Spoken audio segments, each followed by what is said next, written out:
₹5000 आम्ही त्याला फोनपे केला आणि त्यानंतर झालं असं की त्यांनी सांगितलं की तुमचं काम ऑलमोस्ट झालेलं आहे, पण 12 ते 24 तास लागतील अकाउंट तुम्हाला पुन्हा रिट्रीव्ह होण्यासाठी. आणि 12 ते 24 तासाची ही टॅट थोडी ऐकण्यासाठी बरी पण वाटत होती आणि थोडी विश्वासलायक पण होती. मग असं झालं की 12 ते 24 तासानंतर दुसऱ्या दिवशी सकाळी तोच माणूस म्हणतोय की ठीक आहे, तुमचा गेटवे वगैरे ओपन झालेला आहे, अमकं झालं आहे, ढमकं झालं आहे आणि आणखी तुम्ही ₹15,000 पाठवा, मग तुमचं अकाउंट जे आहे ते पूर्णपणे रिट्रीव्ह होईल. मग कुठेतरी माशी शिंकल्यासारखं वाटलं की असं वाटलं जर का तुमचं 5,000मध्ये काम होत नाही आहे, कसं काय शक्य आहे की ते 15,000नेच होईल म्हणून. होऊ शकतं की हा पण एक नवा ट्रॅप असेल आणि हा पण पैसेच खाण्यासाठी बघत असेल. शेवटी आम्ही त्याच्याशी कॉन्टॅक्ट करणं बंद केलं आणि आम्ही आमच्या 5,000वर पाणी सोडलं. माझ्या एका मित्राला मी कॉन्टॅक्ट केला की ज्याचा स्वतःचाही यूट्यूब चॅनल आहे. त्यांनी अनेक ठिकाणी इतर यूट्यूबवाल्यांचे व्हिडिओ पाठवले, तेही काही फार कामाचे नव्हते.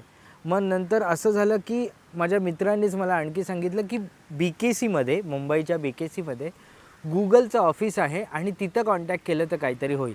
आम्ही तडक दुसऱ्या दिवशी आम्ही त्या ठिकाणी पोचलो, पण ते Googleचं सेल्स ऑफिस होतं. तिथून आम्हाला काही मदत मिळाली नाही.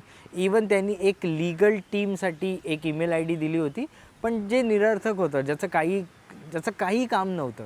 आम्ही जेव्हा त्यांना मेल केला तेव्हा त्यांनीही आम्हाला हेच सांगितलं इंग्लिशमधून.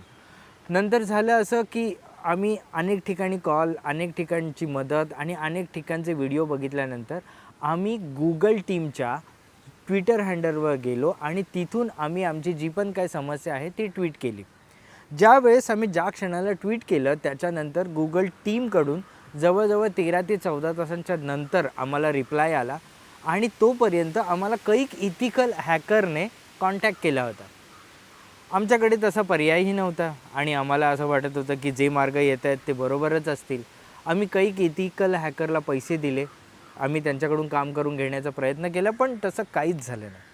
शेवटी Google टीमने आम्हाला कैक तासांच्या नंतर जेव्हा संपर्क केला तेव्हा जवळजवळ 10 दिवसाच्या अथक परिश्रमानंतर त्यांनी आम्हाला आमचा ईमेल ID जो आहे हा रिट्रीव्ह करून दिला. रिट्रीव्ह केल्याच्यानंतर काय करायचं हे आम्ही तुम्हाला सांगू पुढच्या भागात.